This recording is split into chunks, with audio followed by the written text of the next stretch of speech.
Hello दोस्तों, तो यहाँ पे हमें एपिसोड की शुरुआत में फ्लॉक का सीन दिखाया जाता है और ये सब येगरिस्ट यहाँ पे हांजी को लेके जा रहे होते हैं। तभी इनको यहाँ पे दूर से एक धमाके की आवाज आती है। ये लोग यही सोचते हैं कि ये आवाज किस चीज की थी, हो सकता है कि ये बिजली गिरने की आवाज हो, लेकिन हांजी समझ जाती है कि ये एक थंडर स्पेयर का एक्सप्लोजन था। लेकिन क्यों? ये लोग कहते हैं कि जहाँ से आवाज आई है हमें वही जाना चाहिए, जरूर हमें कुछ मिलेगा। दूसरी ओर हमें दिखाया जाता है कि भाई जीक इधर बहुत ही बुरी हालत में होता है, क्योंकि लीवाई के थंडर स्पेयर से उसके पेट में जो एक्सप्लोजन हुआ होता है उससे यह मरने की कगार पे होता है और वो मर ही जाता है। तभी जीक का ही एक टाइटन वहां पे आता है जो कि हील हो चुका होता है और वो उसकी बॉडी के पास आके अपना पेट फाड़ देता है और जीक की लाश को अपने पेट के अंदर रख लेता है। दूसरी ओर हमें सिगांशेना का सीन दिखाया जाता है जहाँ पे येलेना और बाकी येगरिस्ट डॉट पिक्सेस और बाकी मिलिट्री मेंबर्स के साथ मीटिंग करते हैं। येलेना कहती है कि मेरे को लग ही रहा था कि आगे चल के हम फिर से एक ही टेबल पे बैठेंगे। यहाँ पे हमें दिखाया जाता है कि मिलिट्री के मेंबर्स के हाथों में अलग अलग कलर के कपड़े बांधे जाते हैं और पिक्सेस बताता है कि ऐसा लगता है कि जो ये लाल वाला कपड़ा है ये वो लोग हैं जिन्होंने वाइन पी है और इनको मजबूरन तुम्हारी बात माननी पड़ रही है। सफेद कपड़े का मतलब ये है कि वाइन पीने से पहले ही वो लोग येगरिस के साथ मिल गए थे,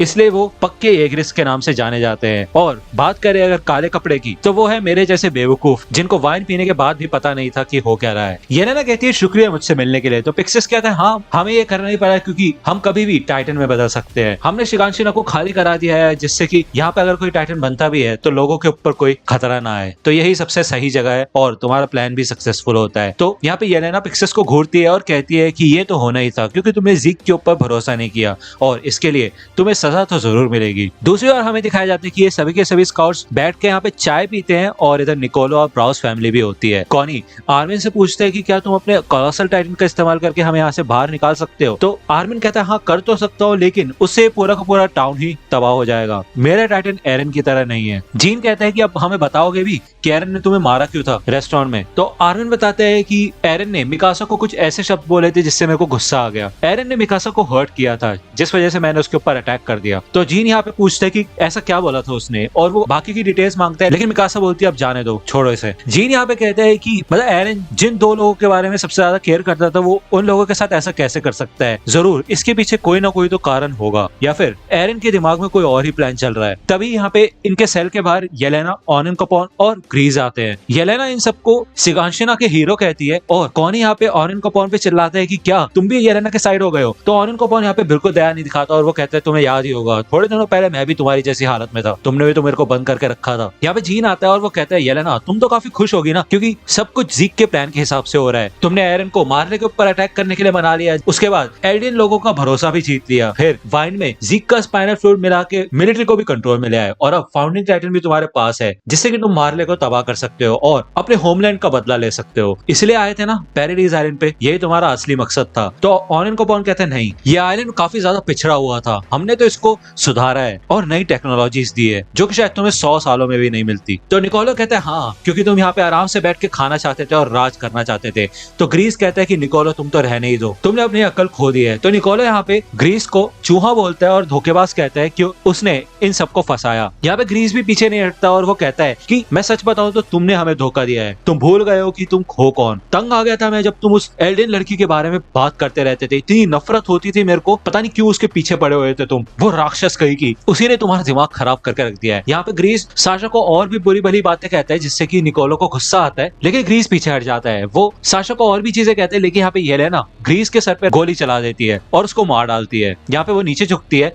और सेल के अंदर मौजूद सोल्जर्स से माफी मांगती है। वो कहती है हमें ऐसे लोगों की बिल्कुल भी जरूरत नहीं है जो कि एलियंस को डेविल्स कहें। मैं तुम्हें बता दूं कि एंटी मार्लिन वॉलंटियर्स का असली मकसद बदला लेना नहीं है, हम तो एल्डिया और मार्ले दोनों को ही इस नफरत की आग से बचाना चाहते हैं। येलेना कहती है चलो ठीक है, फिर मैं तुम्हें अब जीक का असली प्लान बता ही देती हूँ। यहाँ पे वो जीक का यूथेनाइजेशन प्लान बताना शुरू करती है और दूसरी ओर हमें गाबी का सीन दिखाया जाता है। तब यहाँ पे एरन दो येगरिस मेंबर के साथ आता है और वो कहता है वो लड़की जिसने साशा को मारा था उठो और मेरे साथ चलो अगर फैल्को को बचाना चाहती हो तो। लेकिन तभी यहाँ पे एक सोल्जर दूसरे सोल्जर का गला काट देता है और हमें दिखाया जाता है कि वो सोल्जर और कोई नहीं बल्कि पीक होती है और वो एरन के ऊपर भी गन पॉइंट कर देती है। वो यहाँ पे इस सेल का दरवाजा बंद कर देती है और उसने खुद तो एरन के ऊपर गन पॉइंट कर ही रखी होती है। साथ ही साथ वो गाबी को भी कहती है कि जल्दी से राइफल उठाओ और एरन के ऊपर पॉइंट करो। पीक कहती है कि एरन चलो अपने हाथ जेब से बाहर निकालो, नहीं तो मैं तुम्हें गोली मार दूंगी। तो एरन कहता है कि अगर नहीं निकाले तो, क्योंकि अगर तुम मेरे को गोली मारना ही चाहती थी तो तुम पहले ही मार देती। रुकी क्यों हो? मैं बताता हूँ क्यों, क्योंकि ये तुम्हारा मिशन नहीं है। तुम्हें फाउंडिंग टाइटन को मारने की इजाजत है ही नहीं, तुम्हें उसे जिंदा पकड़ना है। उसके लिए तुम्हें यहाँ पे अभी के अभी ट्रांसफॉर्म होना होगा और ट्रांसफॉर्म होके मुझे जिंदा खाना होगा। अगर तुमने मुझे यहाँ पे मार दिया तो उससे तुम तो बर्बाद होगी, साथ ही साथ जो इंटरनमेंट जोन में तुम्हारी फैमिली है ना, उसकी भी ऐसी तैसी हो जाएगी। तो यहाँ पे पीक अपने हाथ खड़े कर लेती है और कहती है हाँ सही कह रहे हो, तुम नहीं मार सकती मैं तुम्हें। देखिए ये जो तुमने बोला तुम्हें ना मारने का ये कोई रीजन नहीं है, क्योंकि एरन अगर तुम्हारे पास फाउंडिंग टाइटन है तो शायद तुम मारने को तो हरा ही सकते हो, लेकिन इसके अलावा क्या तुम्हारे पास और कोई प्लान है? मैं तुम्हें बता दूं कि मैं वॉरियर क्यों बनी थी, क्योंकि मैं अपने पिता को दिखाना चाहती थी कि एल्डिया का एक सुनहरा भविष्य है, और मैं ये उन्हें साबित करके दिखाना चाहती हूँ इससे पहले कि मेरे 13 साल पूरे हो, और इसके लिए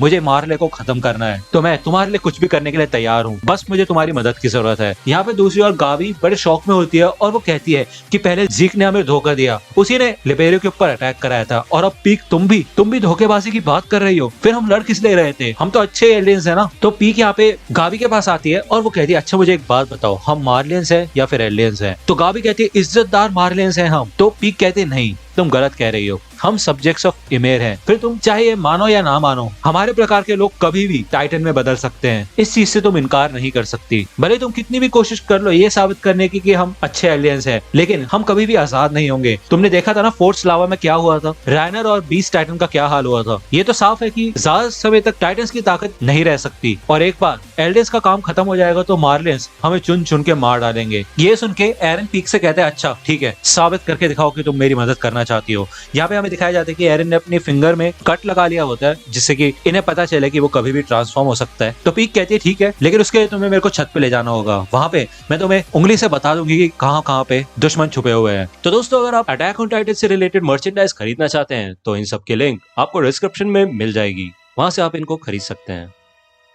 यहाँ पे हमें दूसरी ओर फिर से स्काउट्स का सीन दिखाया जाता है, जिनको येलेना यूथेनाइजेशन प्लान बता देती है कि कैसे ये काम करेगा, और वो कहती है और इसी तरह इस कहर का शांति से अंत हो जाएगा। तो जीन कहते हैं क्या तुम इसे शांति कहती हो? मतलब तुम्हें सच में लगता है ये प्लान काम आएगा भी? अंत में तो सिर्फ बूढ़े बूढ़े लोग ही बचेंगे, वो कैसे बचाएंगे इस आइलैंड को? तो येलेना कहती है उस समय भी हमारे पास रमलिंग का तो चांस होगा ही, क्योंकि फाउंडिंग टाइटन रॉयल फैमिली के पास ही रहेगा, और हिस्टोरिया का पहले से अब एक बच्चा होने वाला है, बस हमें उनके बच्चों को ही टाइटन्स देने हैं, जिससे कि आइलैंड सुरक्षित रहेगा। उस बच्चे के 13 साल पूरे होने के बाद ही दूसरे बच्चे को उसका टाइटन दिया जाएगा। तो जीन कहता है कि मुझे नहीं लगता ये प्लान काम करेगा, ये कोई परफेक्ट प्लान नहीं है। तो येलेना कहती है कि किसी भी चीज की गारंटी नहीं होती, कोई भी चीज परफेक्ट नहीं हो सकती, लेकिन चिंता मत करो, ये जो येगर भाई है ना, जीक और एरन, ये दोनों ही टाइटन के कहर से पूरी दुनिया को आजाद करेंगे, और इन दोनों का ही नाम इतिहास में लिखा जाएगा। कैसे हम अभी भगवानों को याद करते हैं, वैसे ही येगर भाइयों को याद किया जाएगा। आर्मिन ये सुन के रोने लग जाता है और वो कहता है सच में तुम्हारा प्लान बहुत ज्यादा अच्छा है। ये सुन के येलेना भी काफी खुश होती है, लेकिन तभी वहाँ पे एक सोल्जर आता है और वो कहता है कि घुसपैठिया घुसाए हैं। यहाँ पे सारे के सारे येगरिस्ट अपना एंटी पर्सनल ओडियम गियर पहनते हैं,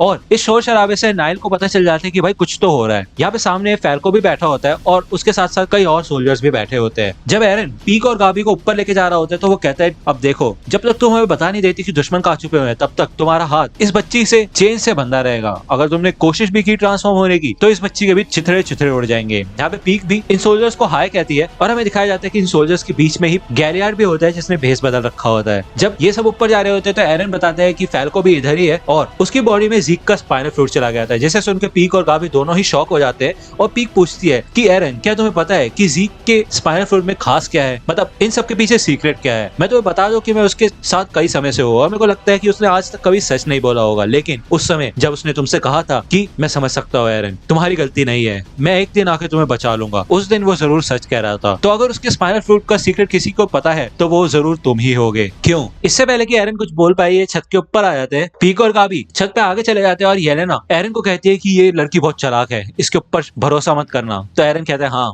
मैं नहीं करता भरोसा, क्योंकि वो भी नहीं करती। तो एरन यहाँ पे पीक से कहता है चलो फिर बताओ कहाँ पे है दुश्मन। यहाँ पे गाबी कांप रही होती है तो पीक गाबी का हाथ कस के पकड़ लेती है और उसकी तरफ स्माइल करती है, पीछे मुड़ती है और एरन के ऊपर उंगली करती है कि भाई एरन ही है दुश्मन। तभी यहाँ पे पीक गाबी को लेकर साइड में कूद जाती है और नीचे से जमीन टूट जाती है, और गैलियार्ड का जॉ टाइटन नीचे से ऊपर आता है, और यहाँ पे वो एरन को खाने की कोशिश करता है, लेकिन उसका ये प्लान फेल हो जाता है, जिससे कि एरन की टांगे पूरी कट जाती है। और इससे पहले कि गैलियार्ड फिर से एरन के ऊपर अटैक करे, यहाँ पे एरन अपने टाइटन में ट्रांसफॉर्म हो जाता है। इधर गैलेट भी छत के ऊपर आ जाता है और वो एरन की ट्रांसफॉर्मेशन की एनर्जी से पीक और गाबी को बचाता है। गाबी यहाँ पे शॉक हो जाती है और वो सरप्राइज होती है। वो कहती है पीक तुमने हमें धोखा नहीं दिया। तो पीक कहती है तुम ऐसा कैसे सोच सकते हो कि मैं अपने साथियों को धोखा दूंगी। भले ही मैं मार्ले के ऊपर भरोसा नहीं करती लेकिन मुझे उन लोगों पे भरोसा है जिनके साथ मैं काम करती हूँ। देखो ऊपर, यहाँ पे जब गाबी ऊपर देखती है तो इधर कई सारी मार्लियन एयरशिप्स होती है और मैगथ भी उधर ही होता है। मैगथ कहता है ये रहा स्मोक सिग्नल। पीक और गैलेट ने काफी कमाल का काम किया है, उन्होंने फाउंडिंग टाइटन की लोकेशन हमें बता दी है। तो चलो फिर हम यहाँ पे आ ही गए हैं और यही समय है लिबेरियो का बदला लेने का। इधर नीचे एरन होता है और वो कहता है ठीक है फिर आने दो राइनर। तो दोस्तों यहाँ पे